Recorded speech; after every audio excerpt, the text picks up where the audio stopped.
Bismillahirrahmanirrahim. Na'udzu bikalimatillahi tammat min syarri ma khalaq. Amma ba'du. Sahabat yang dimuliakan Allah, di dunia ini orang ingin menyempurnakan dirinya, ingin melengkapi kekurangannya, ingin mencari perlindungan yang dapat menyelamatkan dia dari mara bahaya yang lahir ataupun batin. Nanti ketika masuk alam barzakh juga sama. Ketika dibangkitkan di padang mahsyar juga sama, orang mencari jimat-jimat abadi, syafaat-syafaat hakiki. Maka hal ini tidak akan berhenti, bahkan sampai orang masuk surga, dia ingin menaiki manzilah, makom-makom, tingkatan tertinggi. Semua ingin mencari perlindungan, syafaat. Namun, keinginan luhur ini terkadang dimasuki oleh was-was syaitan, sehingga menjebak manusia kepada hal-hal yang tidak diridai oleh Allah SWT. Ala wa huwa syirk, yaitu kesyirikan. Maka Nabi SAW mengatakan, sesungguhnya dalam hadis Abu Daud, inna firruqa, sesungguhnya dalam ruqyah, ya, kemudian wattamaim, dan dalam benda-benda untuk menyempurnakan kekurangan diri yang kita sebut sekarang jimat, wattiwalah dan teluh, syirkun, ada kesyirikan. Hadis ini riwayat Imam Abu Daud dan hadisnya hasan. Tapi satu kali ada seorang sahabat Nabi bertanya kepada Rasulullah mengenai dia ahli mantra. Lalu Nabi mengatakan, alqi alayya ruqaq, bacakanlah kepadaku mantra-mantramu, ruqyah-ruqyahmu. Lalu dia bacakan dan Nabi mengomentari, la ba'sa birruqa, tidak masalah orang berruqyah selama di dalamnya tidak ada syirik, malam yakun fihi syirk, selama tidak ada syirik. Maka dari hadis Abu Daud tadi yang hasan, kita masukkan hadis yang sahih Imam Muslim, berarti ada ruqyah yang syar'iyah, ada ruqyah yang syirkiyah. Begitu juga ada tamaim, ada jimat yang syirkiyah, ada jimat yang tidak syirik, yang syar'iyah. Tentu teman-teman akan kaget dengan istilah saya. Ternyata ini bukan istilah saya. Kita membuka At-Tibbun Nabawi, karangan Syekhul Islam Ibnu Qayyim, qaddasallahu ruhahu. Beliau mengatakan dalam bab Al-Kaf, bab Kaf, ada judulnya Al-Kitabah. Apa kata Imam Ibnu Qayyim?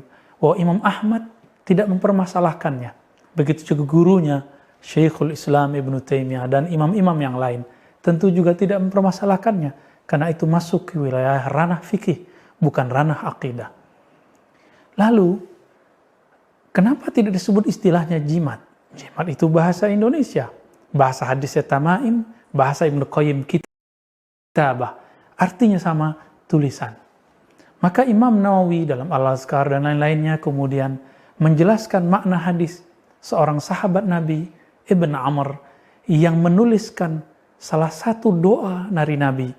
Bismillahi a'udzu bikalimatillahi tammat min syarri ma khalaq. Itu ditulis oleh beliau, lalu dibuatkan menjadi kalung untuk anaknya.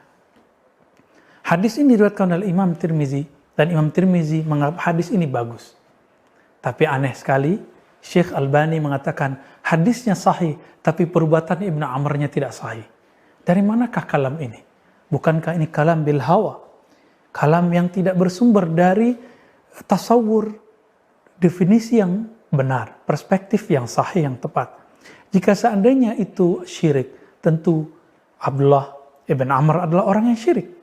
Itu sebabnya Imam An-Nawawi mengatakan, jika kitabah tulisan itu atau jimat itu isinya adalah kalamullah, asma Allah, atau Al-Quran, atau doa-doa dari Nabi, maka dia sama dengan ruqyah. Baiknya ruqyah dibaca, sedangkan ini ditulis.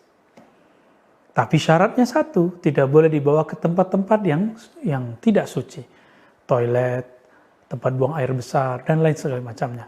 Maka teman-teman, karena Allah, sebagaimana ruqyah ada yang syar'iyah, begitu juga jimat ada yang syar'iyah. Ruqyah ada yang kufriyah, syirkiyah, maka jimat juga ada yang kufriyah, syirkiyah. Atas dasar ini, maka bolehkah menggunakan jimat? Kalau pertanyaannya boleh atau tidak, kita jawab dengan perkataan Ibnu Qayyim tadi, perkataan Imam Ahmad dan perkataan Imam Nawawi. Boleh, begitu juga perkataan dan amalan dari Ibnu Amr, boleh dengan syarat di dalamnya asma-asma Allah. Dan diberikan oleh orang-orang yang soleh, yang akidahnya lurus, yang bisa menjelaskan kepada umatnya, kepada orang yang datang kepadanya, jangan bersandar kepada kertas ini, bersandarlah kepada yang punya nama di kertas ini, yaitu Allah Subhanahu wa Ta'ala. Ini sama, kita minum meyakini airlah yang mengenyangkan, memuaskan, nasilah yang mengenyangkan, datang ke dokter, dokter membawa obat, obatlah yang menyembuhkan. Ini justru lebih syirik daripada orang membawa jimat. Maka sahabat dimulakan Allah, jangan terburu-buru, jangan juga terlalu pede, ya. Tapi ingat, orang yang suka dengan jimat, seperti namanya tamaim atau tamimah, berarti dia tidak percaya diri dengan dirinya, tidak percaya kepada titipan Allah pada dirinya. Maka dia kemudian menggunakan mantra-mantra untuk memelet orang, memberikan pengasihan kepada orang. Tapi jika orang ini percaya kepada nikmat Allah dalam dirinya, dia tidak akan menggunakan tamaim, jimat. Dia tidak menggunakan mantra. Dia akan meminta kepada Allah Subhanahu wa Ta'ala. Maka kami menyarankan sebaiknya menghindari mantra-mantra, ruqyah-ruqyah, menghindari jimat-jimat, apalagi teluh. Kembalilah kepada Allah, itulah tauhid yang sebenarnya. Wassallallahu ala nabiyina Muhammad. Assalamualaikum warahmatullahi wabarakatuh.